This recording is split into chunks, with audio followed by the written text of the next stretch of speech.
estarmos juntos ao Senhor, o dia que Ele fez para que nós nos alegrássemos e tivéssemos prazer nele. Glória a Deus por essa oportunidade, pelo seu chamado à nossa vida, como família do Senhor, como povo unido. Então já eu queria pedir aos irmãos que abrissem as suas Bíblias no Evangelho do Senhor Jesus, que escreveu Mateus, capítulo 5,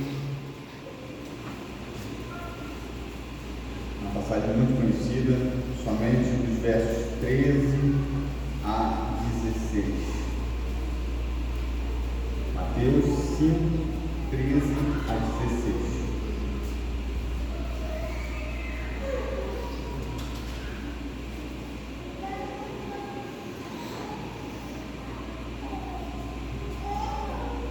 Diz assim a palavra do Senhor: vós sois o sal da terra. Ora, se o sal vier a ser insípido, como lhe restaurar o sabor? Para nada mais se presta, senão para lançado fora, ser pisado pelos homens. Vós sois a luz do mundo.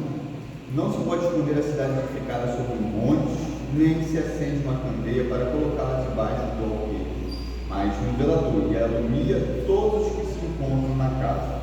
Assim brilhe também a vossa luz diante dos homens, para que vejam as vossas boas obras e glorifiquem ao vosso Pai que está nos céus. Vamos orar? Senhor, louvado seja o teu santo nome, ó Pai. Nesse momento nós estamos diante da sua palavra e a nossa intenção, o nosso coração se volta para o Senhor e para a sua voz.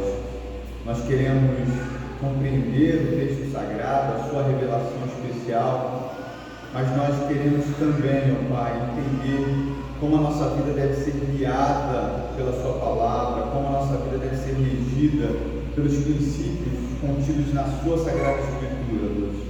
Nós queremos ter uma vida que glorifique o seu santo nome, nós queremos ter uma vida que espelhe, ó Pai, a sua imagem, não somente como indivíduos, mas como família do Senhor, como igreja, onde quer que nós estejamos, que a luz do teu Evangelho seja estampada diante de todos os homens. Nós pedimos, ó Pai, que o teu Santo Espírito possa vir até nós e adentrar o nosso coração e fazer com que nós possamos compreender o texto segundo a tua boa, agradável e perfeita vontade, ó Pai. Oro não somente por mim, mas também pelos meus irmãos presentes, queridos e amados aqui, santos, reunidos pelo poder e arte do santo nome. Nós louvamos ao seu nome e te agradecemos no nome de Jesus. Amém. Você já parou para pensar sobre o chamado de Deus, sobre a vocação do Senhor para nossas vidas? Quando nós perguntamos sobre a nossa vocação, um tema que está muito em voga, muito em pauta hoje, sobre vocação, nós podemos perguntar qual é a nossa vocação.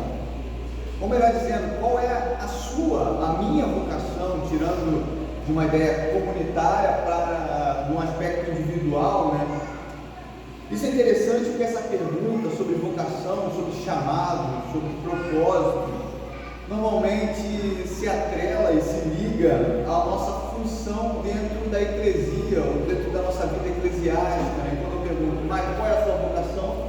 Eu tento a responder que a minha vocação é pregar o Evangelho de forma pública, a minha vocação é ser presbítero, a minha vocação é ser diácono, a minha vocação é liderar os jovens, enfim, a minha vocação normalmente, quando a gente trata esse tema, a gente liga esse tema a uma função que nós exercemos dentro da igreja.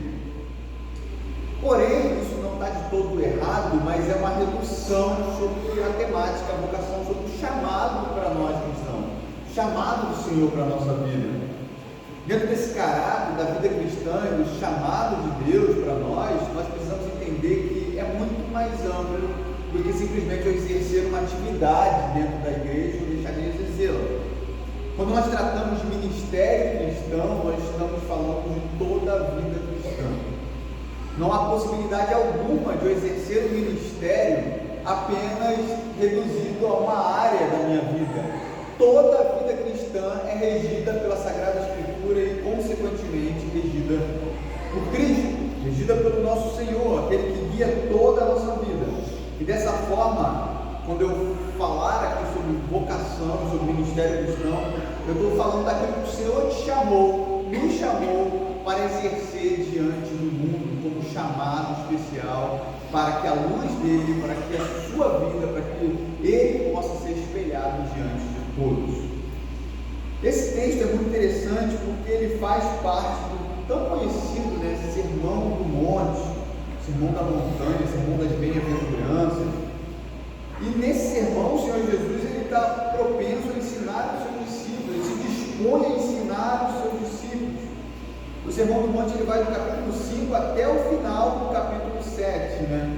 E isso também é importante a gente citar, que Jesus aqui está falando especificamente para os seus discípulos. Dá uma olhadinha lá no verso 1, onde começa o Sermão do Monte, vendo Jesus, as multidões. Então você já vê um primeiro público aqui, né, que as multidões. Jesus estava contemplando as multidões, subiu ao monte e, como se assentasse, aproximaram-se os seus discípulos e ele passou a ensiná-los, dizendo, né? Então o ensinamento de Jesus contido aqui no Sermão do Monte é específico para aqueles que estavam sob o seu discipulado, aqueles que eram verdadeiramente discípulos do Senhor, estavam debaixo da sua tutela. Isso é importante porque no Sermão do Monte, o que o Senhor Jesus está fazendo aqui é delinear a identidade de um discípulo de Cristo. O que ele está fazendo é dando forma ao como nós, como os discípulos do Senhor, como cidadão do reino dos céus, deve viver neste mundo. Não somente viver, mas qual é verdadeiramente a nossa vocação, como eu já disse, mas qual é a natureza do nosso discipulado e quais são os custos desse discipulado. A gente às vezes liga discipulado apenas a uma tarefa que nós devemos empenhar, ou vocação apenas uma tarefa que nós precisamos empenhar, mas esquecemos que o custo desse discipulado é um custo alto, porque ele está espelhando a vida de Cristo.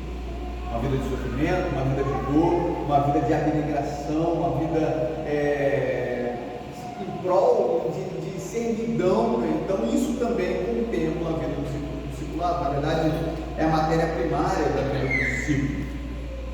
Jesus aqui está identificando a ética do reino dos céus, como cidadão do reino de Deus deve viver neste mundo.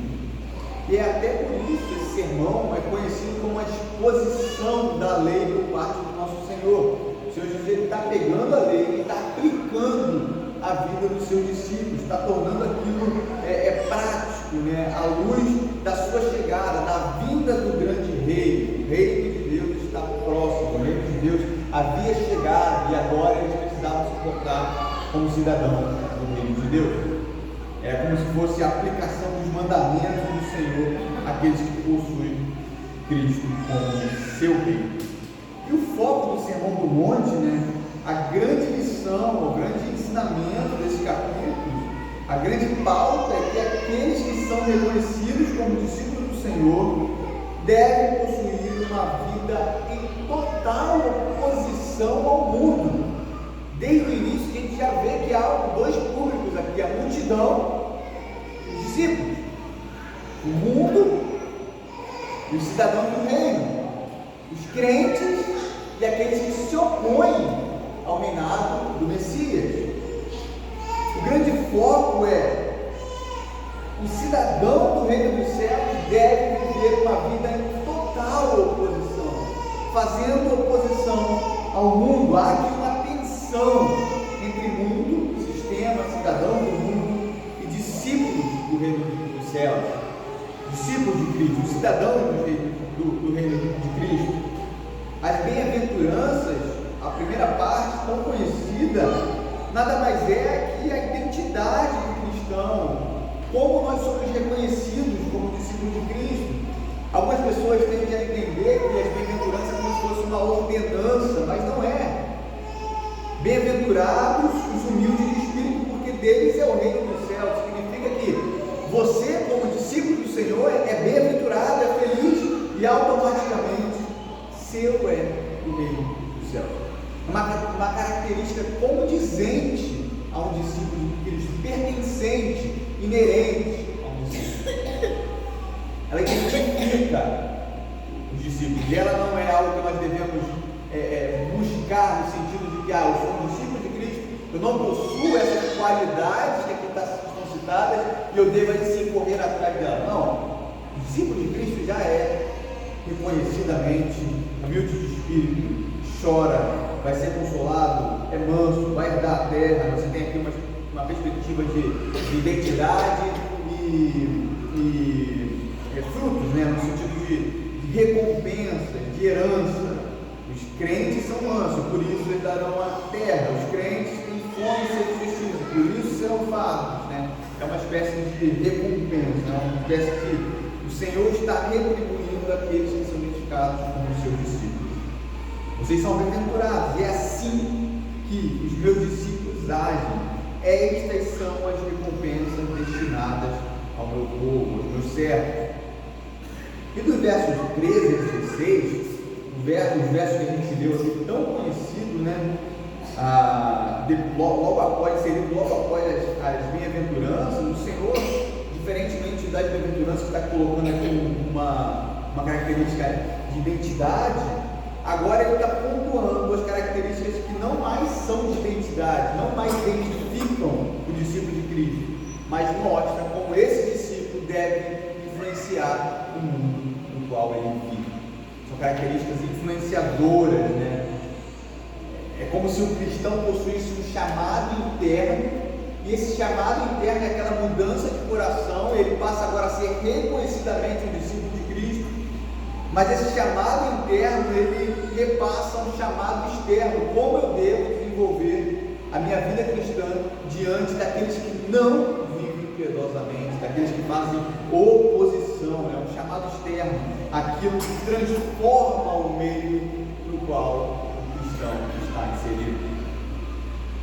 E o mais interessante ainda é que esse chamado a influenciar, esse chamado a fazer a diferença, esse chamado a viver uma vida santa, a viver uma vida que espelhe a imagem de Deus, a imagem do Senhor Jesus, esse chamado é em meio a um mundo hostil. Dá uma olhadinha no verso 11, no final das bem-aventuranças, quando ele fala assim: bem-aventurados sois quando por minha causa vos injuriarem e vos perseguirem, e mentindo disserem todo mal contra vós. Há aqui uma ação das multidões ou do mundo em injuriar o povo de Deus, em perseguir o povo de Deus, em proferir mentiras para todos aqueles que estão debaixo da jurisdição do Senhor. E ele segue, né? Isso não é motivo de tristeza, mas é motivo de regozijo. Regozijai-vos, exultai, tenham grande alegria, porque é grande o vosso galardão nos céus, pois assim perseguiram os profetas que viveram antes de vós. Ou seja, é o custo do discipulado, é algo que é inerente à nossa vida cristã: a injúria, a maledicência contra nós, a perseguição. Mas isso não é motivo, e nunca foi motivo, e nunca deve ser motivo do cristão deixar de desempenhar o chamado para o qual foi destinado, né? Ele foi chamado para influenciar em meio a esse mundo hostil, a ser bênção ao mundo caído. Desde que os discípulos poderiam pensar muito bem: nossa, se eu estou em meio a um mundo hostil, perseguido, sob perseguição, onde não há espaço para eu desempenhar a minha fé, eu vou deixar eles viverem a vida do jeito que eles quiserem, e eu vou viver a minha vida aqui, a gente vai viver a nossa vida e está tudo certo. Eles vão se ver com Deus no grande dia. Eles poderiam falar muito bem debaixo dessa perspectiva, mas não é assim que o Senhor Jesus fala. O mundo os odeia, o mundo os perseguiria, o mundo falaria mal deles, estaria debaixo de injúria. Mas o grande ensinamento que o Senhor Jesus traz é: viva em meio ao mundo caído, exercendo a sua vocação interna e externa, influenciando o mundo em todas as coisas, porque é dessa forma que os meus eleitos serão chamados e os réprobos ficarão ainda mais injustificáveis diante da palavra de Deus exposta e vivida. O pastor Hélio já disse aqui algumas vezes, né? Quando nós vivemos uma vida santa, nós não somente estamos influenciando influenciando aqueles que estão conosco, mas nós estamos sendo exemplos para aqueles que são oposição, a fim de que eles não tenham desculpas alguma diante de Deus no seu grande juízo. A palavra foi exposta, a palavra foi pregada, mas ela também foi vivida e ela foi exemplificada, ela foi colocada de forma prática diante do mundo, e mesmo assim o mundo rejeitou a Deus. O grande ensinamento é esse: diante do mundo caído, nós devemos viver a vida do Senhor, buscando influenciar e abençoar o mundo em todas as coisas. É dessa forma que o Senhor Jesus diz que eles influenciariam este mundo, sendo sal da terra e luz do mundo. Essas duas características aqui muito peculiares que o Senhor Jesus traz, que mostram justamente como eles deveriam influenciar o mundo no qual estavam inseridos. A primeira característica, essa característica está no verso 13: vós sois o sal da terra. Ora, se o sal vier a ser insípido, como lhe restaurar o sabor? Para nada mais serve, ou para nada mais preste, senão para o estado fora ser pisado pelos homens. Quando o Senhor Jesus traz essa ilustração, essa metáfora, o sal, hoje para a gente parece sair um pouco do entendimento de que o sal nessa época não era um alimento tão comum como nós hoje temos, Quando, por exemplo, algumas pessoas querem juntar uma cesta básica para ajudar alguém, você tem que normalmente cercear ali o direito das pessoas darem sal. E se elas devem, se todo mundo falar assim, traz um quilo de alimento aqui, já fazemos assim, muita gente vai trazer sal, porque sal é comum no nosso meio.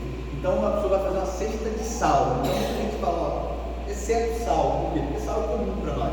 Mas nessa época, nesse sentido aqui, o sal não era comum, era um alimento de suma importância, Foi motivo de disputas entre as civilizações, motivo de guerra. Imagina, por exemplo, a importância do sal em um mundo sem freezer, sem geladeira. Fazer um alimento ser conservado, o sal era extremamente necessário para isso. Até hoje, por exemplo, quando nós queremos comer uma carne de sol, ou um bacalhau, você vê que esses alimentos é conservado por sal. O sal ele tem essa propriedade de conservar e manter o alimento em bom estado para uso. Isso era fundamental para as civilizações que não possuíam nem freezer, nem geladeira. Isso era fundamental para eles. Dentro dessa perspectiva, os discípulos, como sal da terra, desempenhariam a vocação do Senhor Jesus, que havia os ordenado, justamente para conservar o mundo de uma degradação natural oriunda do pecado. A gente esquece que o pecado não somente mata, como destrói, como apodrece a alma e o corpo. O pecado, ele degenera, ele corrói, ele apodrece todas as circunstâncias da vida. Os discípulos de Cristo, então, em meio a esse mundo podre ou apodrecido, ou apodrecendo, seriam uma espécie de conservador, uma espécie de mantenedor deste mundo caído. É como se o mundo não se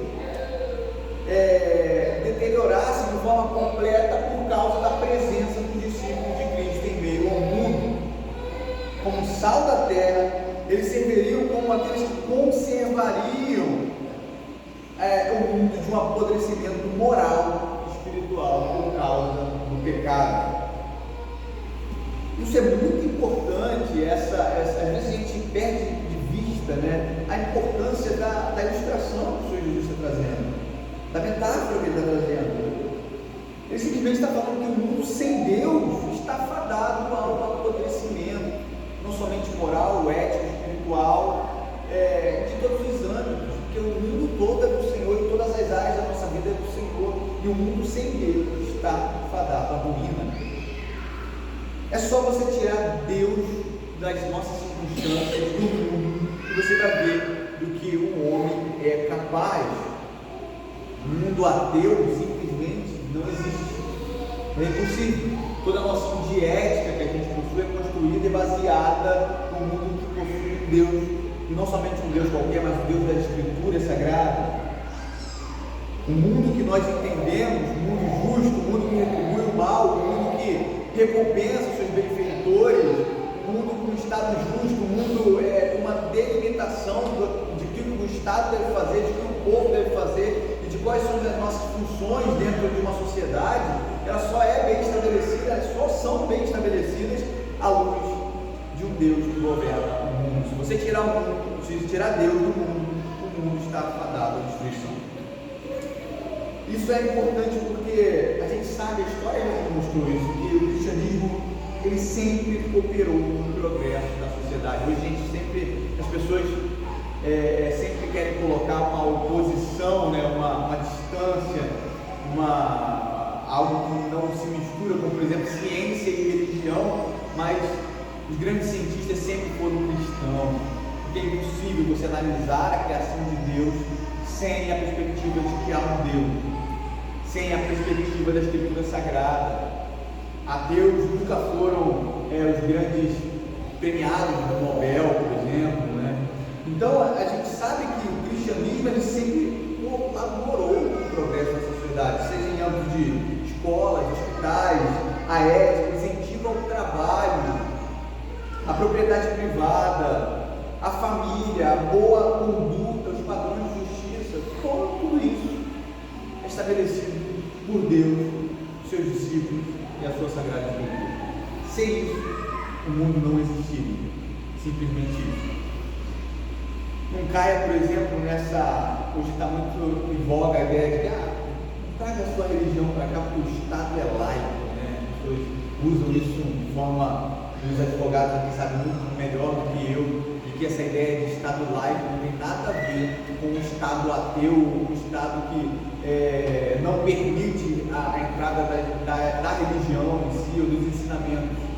Não tem nada a ver. O Estado laico ele contribui, ele está dentro da perspectiva de contribuição, porque sem a religião, sem o cristianismo, nós jamais teríamos condutas que estariam em acordo com o bom proceder, as noções de justiça, cooperação, auxílio, tudo isso é da religião, é do cristianismo.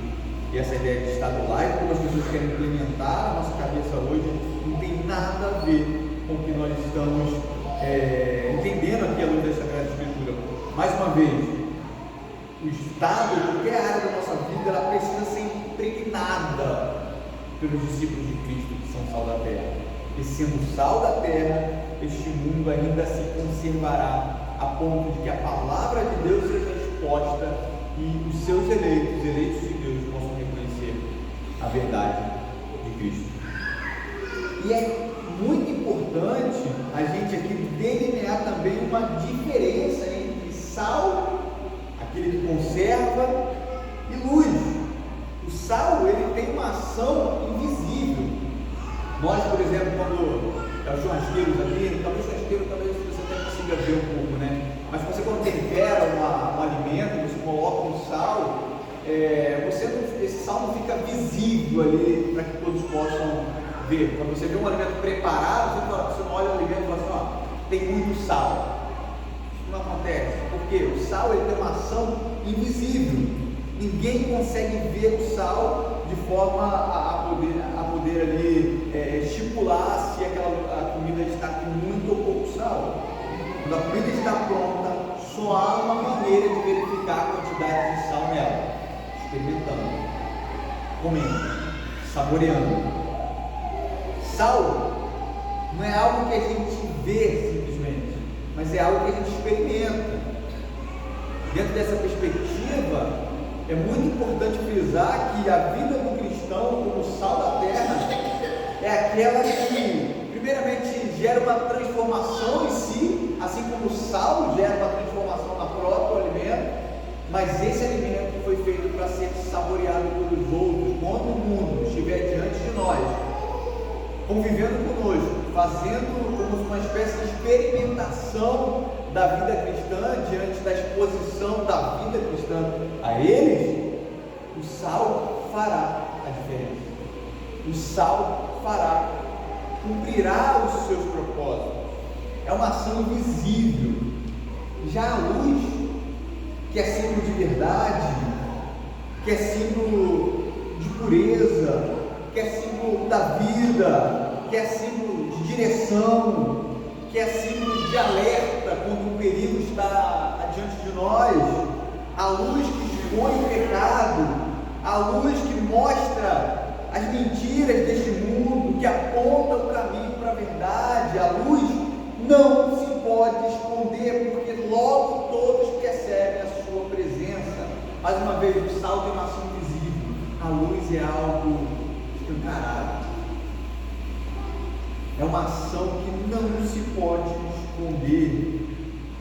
Logo, diante da escuridão, todos perceberão a sua ação, Como o Senhor Jesus trata isso no versículo 14: vós sois a luz do mundo, não se pode esconder a cidade edificada sobre o monte, nem se acende no velador e alumia a todos que se encontram na casa. Mais no velador e alumia a todos que se encontram na casa. O que ele está falando, o que ele está tratando aqui quando ele diz que os discípulos são a luz do mundo, ele está falando que discípulos do Senhor, crentes do Senhor, vocês precisam ser vistos pelo mundo.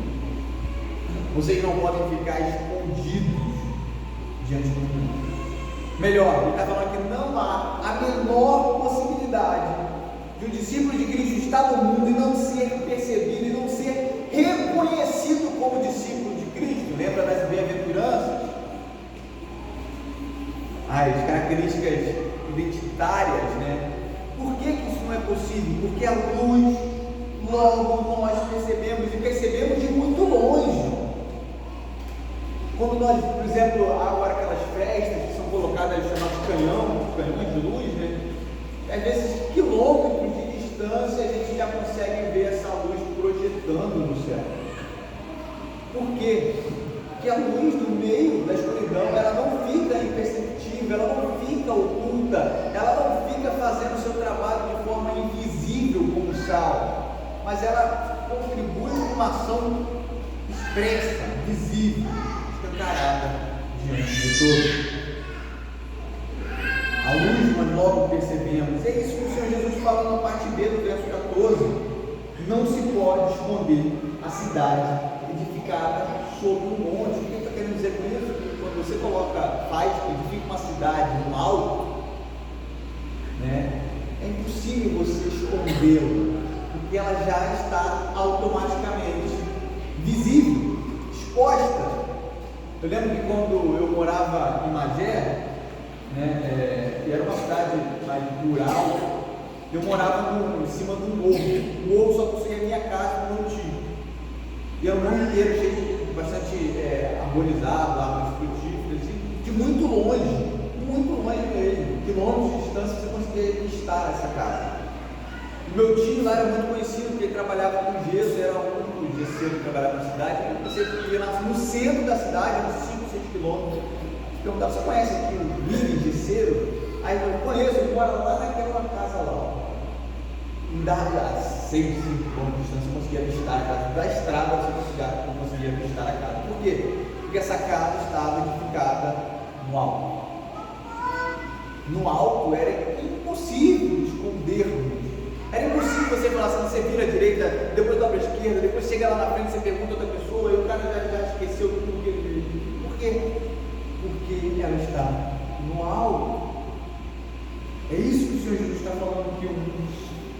Que não se pode esconder a cidade edificada sobre um monte. Nós somos como cidades edificadas sobre um monte, onde não há possibilidade alguma de se esconder. Essa cidade, sobre um monte, essa cidade ou uma casa, todos logo perceberão a sua presença. No versículo 15, o Senhor Jesus agora está tratando do propósito do nosso chamado. Lembra quando nós tratamos sobre isso no início, versículo 15?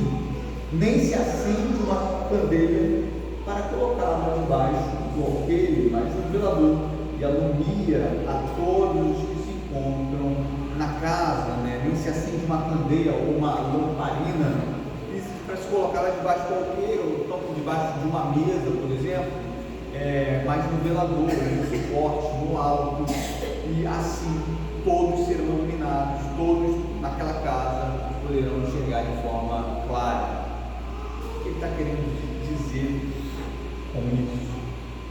Mais uma vez, ele está falando da natureza, do propósito do nosso chamado.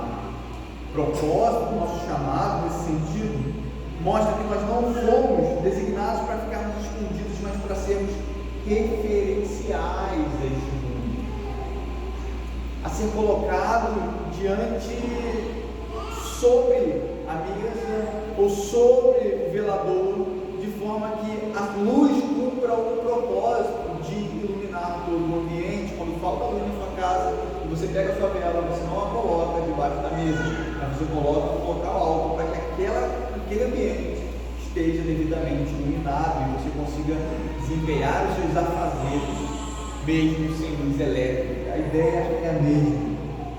O cristão, ele é colocado no alto, ele é colocado de forma visível, para que em meio à escuridão a luz do Senhor sobre nós possa cumprir a sua função de maneira clara e evidente. Somos referenciais deste mundo. Ser discípulo de Cristo é simplesmente ser colocado em posição de destaque no mundo, a fim de iluminarmos a todos que estão ao nosso redor. Isso é interessante porque a posição de destaque não é uma posição forçada, não é uma posição como se eu quero me destacar, eu quero fazer isso, eu quero ocupar alguma posição. É automática, é intrínseca, é algo que já faz parte da vida do cristão. Se você vive uma vida piedosa, uma vida cristã, uma vida simples, uma vida desempenhando a vocação do Senhor em todas as áreas da sua vida, não se preocupe, você já é destaque. Não se preocupe, você já está sendo observado. Não se preocupe, você já está sendo referencial. Não se preocupe, porque você também está atraindo injúrias, mentiras, maledicências, perseguição. Faz parte do discipulado, mais uma vez. Se o sal conserva para que o mundo não apodreça, ou seja, quando a coisa começa a ficar feia, sabe? Começa a feder, é aí que a luz entra e denuncia o pecado. É aí que a luz entra e mostra aquilo que está produzindo mau cheiro. É aí que a luz entra e aponta e coloca o dedo diante das impurezas deste mundo.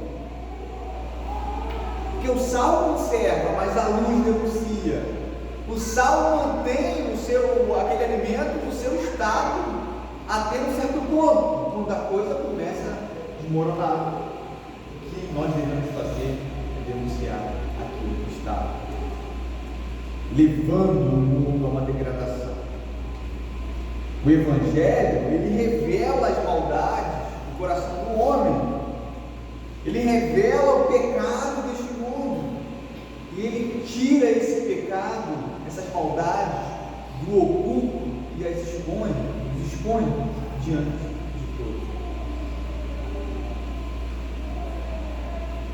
Mais uma vez, uma possibilidade de nós entendermos vocação apenas por essas quatro paredes, por mais que o dia do Senhor seja fundamental para a nossa vida, por mais que nós estejamos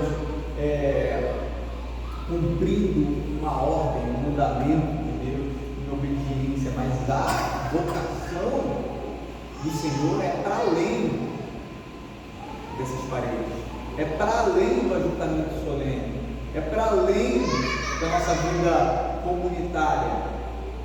Essa vocação como cristãos é no mundo, é diante de todos, é desempenhando e mostrando na nossa vida cristã a importância do Evangelho a todos os homens. Por isso que o Senhor Jesus fala sempre: ide e pregai o Evangelho. Eu não vos tiro do mundo, né? João também fala isso.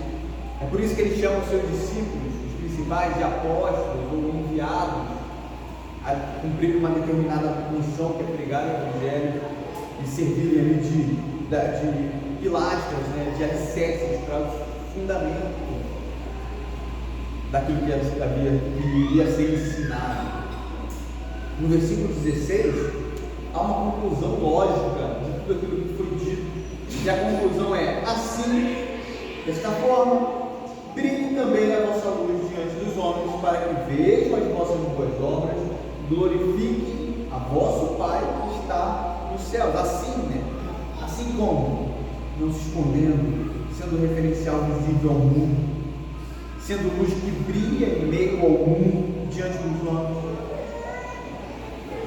sendo homens e mulheres que o mundo vejam as nossas boas obras, que é produzida pelo Espírito Santo através de nós, e desta forma, desempenhando esse papel, eles glorifiquem a vosso Pai que está nos céus. O propósito da vida cristã é a glória de Deus, é a glória do Pai que está nos céus. O propósito da vida cristã, de ser sal da terra e luz do mundo, é que Deus seja glorificado. É para além de nós. A vocação, o Senhor nos dota dessa vocação para desempenhar no mundo, para que volte para Ele. Ela não fica em nós não somos o objeto, nós não somos o fim, mas o fim é a glória de Deus. O fim é que o vosso Pai, o nosso Pai, seja glorificado nos céus. Dentro desse aspecto, o cristão é como se fosse um holofote, ele ilumina algo. Esse algo, entre aspas, é Cristo.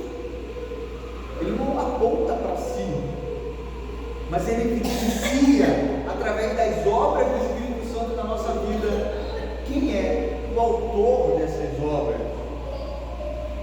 O mundo vai olhar para a gente e não vai entender, porque isso está totalmente em oposição à ética do mundo. A ética do reino dos céus é uma ética que não é compreendida pela mente natural, mas somente pela mente que possui o Espírito Santo de Deus. E eles não entenderão e verão algo totalmente distinto de um padrão de vida que o mundo exerce e vai glorificar a Deus. Deus será glorificado de uma forma ou de outra, sendo atraindo os seus eleitos ou julgando aqueles que rejeitarão a obra de Cristo. Ela aponta para a obra de Cristo. O cristão, ele aponta para Cristo. O cristão nunca busca glória para si, mas glória para Deus, glória ao Pai, e através dele o Pai é glorificado. A luz, dentro desse aspecto, ela não somente ilumina, mas ela irradia por todos aqueles que estão ao redor, ao nosso redor. São versos simples, curtos, mas de uma importância fundamental para a nossa vida como igreja e como indivíduos, como família, mas dentro do aspecto de pai, mãe, marido, esposa, filhos, trabalhadores, de todo aspecto da vida cristã está contemplada nesses pequenos 4 versos, porque isso verdadeiramente mostra a natureza da nossa vocação e como nós devemos viver diante de um mundo hostil. Lembre-se, mais uma vez, esse mundo não é um mundo cor-de-rosa, esse mundo não é um mundo fofura, esse mundo não é um mundo que vai ser simpático à nossa fé, esse mundo não é um mundo que vai ser agradável. Não, esse mundo é um mundo hostil, é o mundo da injúria, é o mundo da mentira, é o mundo da maledicência, é o mundo da perseguição, é um mundo que não vai olhar para você e ver você como alguém bacana. Não vai. E mesmo assim, o nosso papel, o papel desempenhado por nós, é um papel de ser bênção ao mundo, de ser luz ao mundo, de alguma forma segurar esse aspecto de degradação que o mundo está sujeito, até o dia que o Senhor Jesus volte para julgar para todos aqueles que o rejeitaram. Eu queria terminar com algumas aplicações e mostrar que o verso 13, onde diz que nós precisamos aqui, no verso 13, vai ser o sal da terra. Ora, se o sal vier a ser insípido, como lhe restará o sabor? Nada mais presta não para ser lançado fora, ser pisado pelos homens. O verso 13 está mostrando que nós precisamos ter cuidado para que nós, de alguma forma, não percamos o sabor, não percamos a propriedade de sal, para que nós não sejamos um xoxo, algo sem importância, sem a propriedade para a qual ele foi destinado, algo sem graça, crente sem graça, crente que não tem valor algum diante do mundo. Ele está falando aqui, se dizendo que eu passei batido aqui no verso 13, não falei da segunda parte, né, que quando o sal perde o sabor, para nada mais presta, senão para ser lançado fora e ser pisado pelos homens. O que ele está dizendo com isso? Que o sal aqui, que perdia a sua qualidade de salgar, ele era lançado nas estradas, a fim de que essas estradas fossem delineadas, fossem, de alguma forma, entre aspas, asfaltadas, e o povo pudesse caminhar, né? Lembre-se que não havia carro nessa época, então o sal que era lançado sobre as estradas era pisoteado, não servia simplesmente para nada. O que o Senhor Jesus está falando é cuidado, para que vocês, como discípulos, não percam o sabor, e desta forma sejam lançados sobre as estradas e sejam pisoteados pelos homens, sejam imperceptíveis, sejam pessoas sem valor algum para essa sociedade.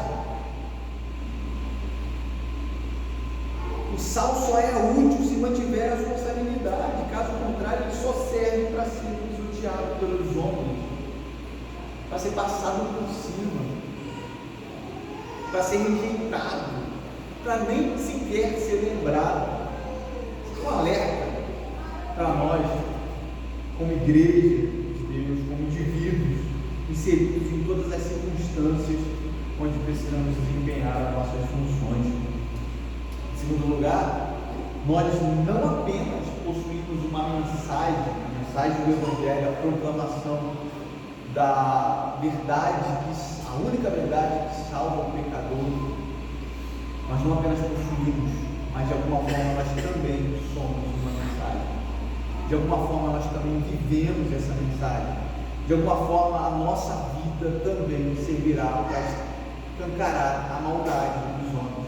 De alguma forma a nossa vida também servirá para tornar os homens injustificáveis diante de Deus. De alguma forma a nossa vida servirá para atrair os seus eleitos, para que, ouvindo a mensagem, sejam convertidos. De alguma forma, o Senhor nos colocou aqui uma função específica para sermos como se fosse uma espécie de mordomos, cumprindo uma função, um papel de representante de Deus neste mundo.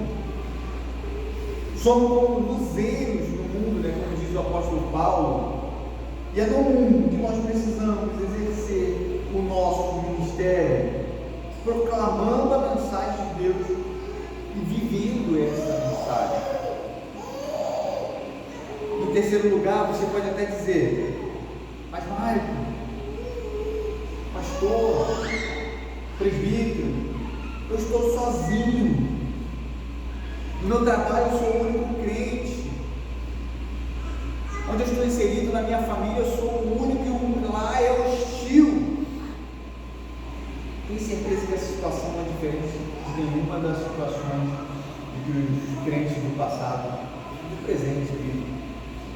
Lançados de feras, perseguidos pelo Estado, taxados como ignorantes, alguns perderam seus próprios familiares.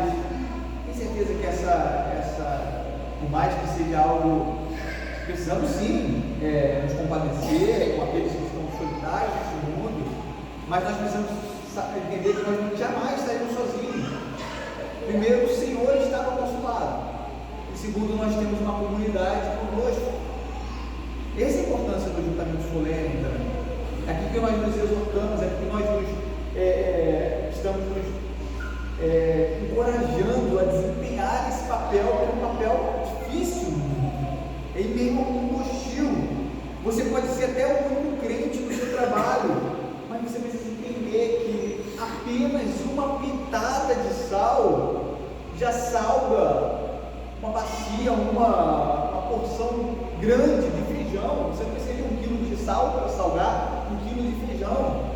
Uma pequena porção de sal, ela já cumpre o seu papel diante de uma circunstância muito maior na qual o sal é inserido. Um crente no meio de um mundo hostil já faz a diferença. Uma igreja verdadeira, desempenhando seus papéis e vivendo uma vida cristã verdadeira, já faz a diferença na sociedade na qual ela está inserida. A nossa vida, ela não é despercebida, as pessoas não deixam de olhar para nós somos referenciais, quer você entenda isso ou não, você não está sendo despercebido, as pessoas não estão deixando de olhar para você, até mesmo para poder olhar para você com um olhar de nojo, ou de se apartar de você, ela está tendo você como referencial, e a igreja da mesma forma. Uma pequena porção de sal já é suficiente para salgar uma panela de feijão. Um crente verdadeiro, em meio a uma sociedade hostil, já é suficiente para conservar essa sociedade diante da degradação moral que ela está sujeita. Mais uma verdade, o mundo vai nos perseguir. Verdadeiramente o mundo vai falar mal da igreja, de nós, vai proferir injúrias. Mas a nossa ação precisa ser sempre de levar o Evangelho àqueles que estão perdidos, a esperança para aqueles que estão amedrontados, influenciando por meio dos ensinamentos do Senhor Jesus, dos seus mandamentos, lembrando que haverá um dia que o Senhor retornará e julgará a todos aqueles que estiveram em oposição ao seu reinado.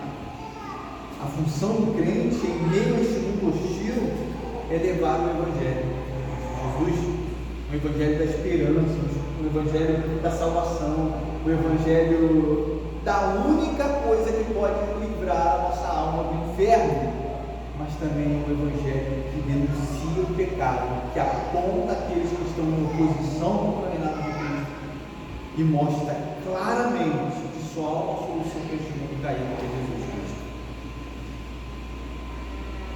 Em último lugar, o pecado adoece, o pecado decompõe a alma.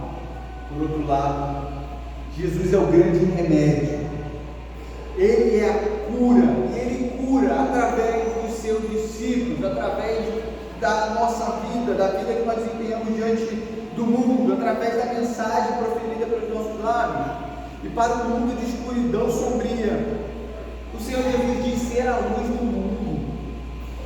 Isso é algo fundamental para nós. A nossa vida, a nossa luz, essa luz que o Senhor está falando, vós sois a luz do mundo, não é uma luz autônoma, não é uma luz autossuficiente, não é uma luz que sai de nós, mas é uma luz que vem do Senhor Jesus.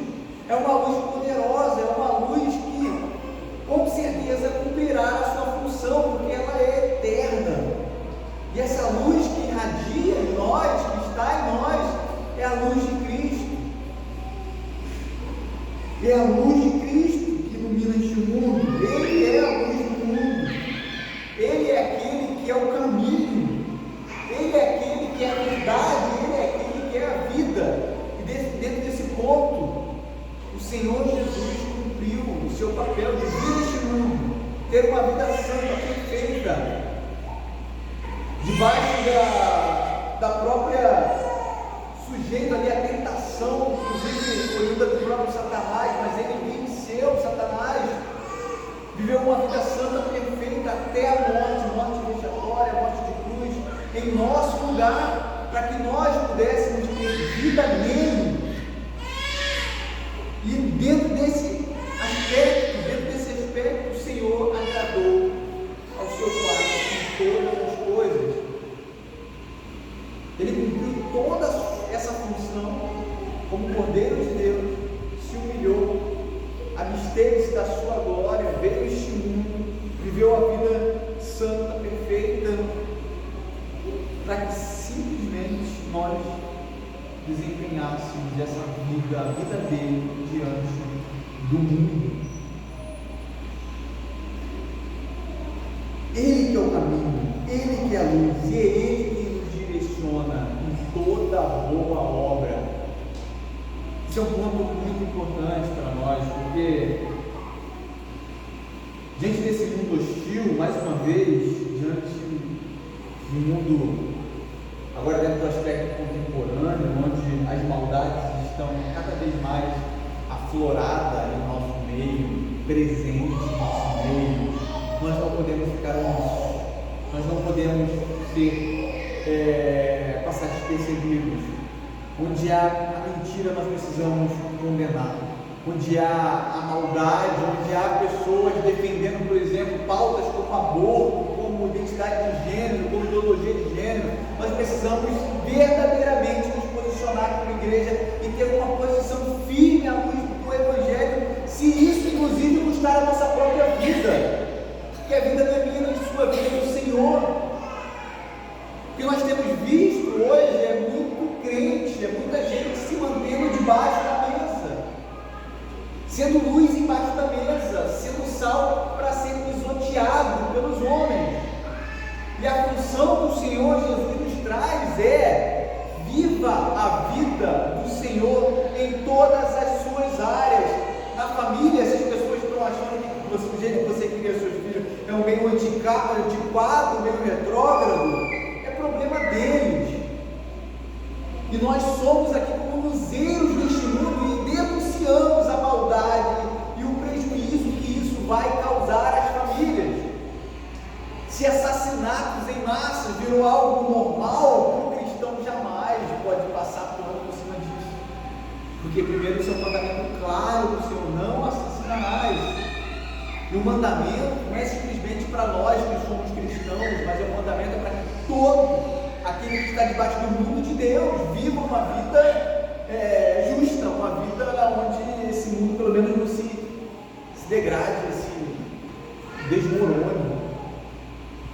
O que o Senhor Jesus está trazendo nesse verso é: a gente jamais pode viver uma vida neste mundo escondida, ou neutra, ou simplesmente deixando de cumprir aquele papel para o qual nós somos destinados. Mais uma vez, ser destaque não é algo que eu simplesmente busco, mas é algo que está inerente à minha condição de cristão. E se eu não estou sendo, se eu não estou desempenhando esse papel de referência a esse mundo, há um problema comigo.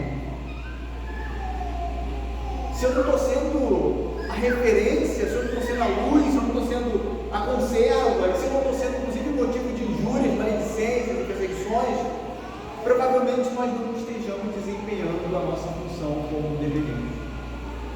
A grande questão é que a gente vai até onde muitas vezes não nos cobra, quando verdadeiramente é colocado algo em xeque, quando o nosso salário é talvez atingido, quando o nosso prestígio é atingido, quando a nossa posição é atingida, quando nós somos colocados em xeque diante daqueles que estão sobre nós, muitas vezes nós não abdicamos, mas nos escondemos. Se perguntar em algum, o que você acha sobre aquela coisa? Talvez você até responda, talvez até você se posicione, mas esse posicionamento não é um posicionamento claro, evidente, como uma cidade colocada no alto, onde ninguém precisa você mora lá, você está lá no alto, os seus jardins, já sabe quem você é, já sabe que você é do bem-aventurado, já sabe que você é salvo, já sabe que você é luz.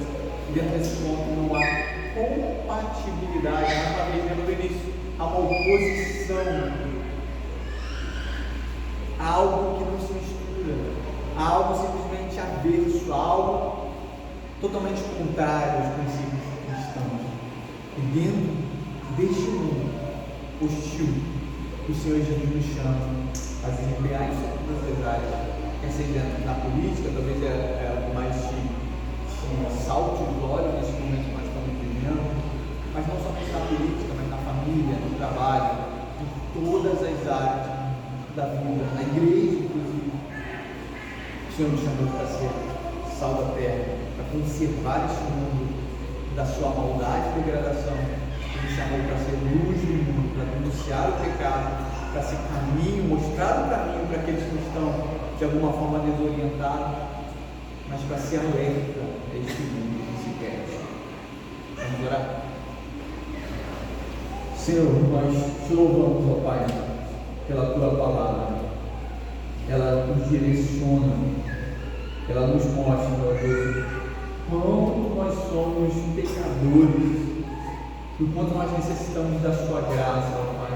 Tantas vezes nós deixamos a nossa vocação de lado por causa de um prestígio, por causa de uma rentabilidade financeira, por causa de uma posição que nós ocupamos. Senhor, tenha misericórdia de nós, que a cada dia nós sejamos reconhecidos pela luz de Cristo, que nós sejamos reconhecidos, ó Pai, pelo sal que conserva este mundo, que é a ética do teu Evangelho, que é a vida dos teus santos, ó Pai, e que nós sejamos como luzeiros deste mundo caído, ó Pai, sendo luz deste mundo perdido, mostrando que só há uma salvação, só há um Deus verdadeiro, só há um que salva, ó Pai, que nós possamos apontar para o Cristo crucificado, mostrando, ó Deus, as mazelas, as dores, o sofrimento que Ele sofreu em nosso lugar, em favor dos seus eleitos, não para que nós tivéssemos uma vida mesquinha, não para que nós tivéssemos uma vida debaixo da mesa, não para que nós tivéssemos uma vida para sermos pisoteados pelos homens, mas para sermos referenciais a este mundo caído, vivendo a vida que o Senhor nos deixou. Que a sua igreja amada e santa possa verdadeiramente cumprir este papel, lembrando que ela não está sendo despercebida, ou está sendo invisível nesta localidade, mas que os homens estão olhando para nós, e que ao olhar para nós eles possam glorificar o Senhor pela vida que nós temos, porque essa vida não é proporcionada por nós mesmos, nós não temos capacidade alguma. Essa vida ela vem pelo Espírito Santo. É Ele quem nos traz para a adoração pública. É Ele quem nos molda o caráter. É Ele quem nos faz denunciar as maldades deste mundo. É Ele quem nos faz viver uma vida santa. É Ele quem nos faz nos arrepender dos nossos pecados. É Ele quem nos faz, ó Pai, em todas as áreas da nossa vida cumprir com aquilo que nos foi destinado. Que isso esteja latente à mente dos meus irmãos queridos, que isso esteja verdadeiramente presente no nosso coração.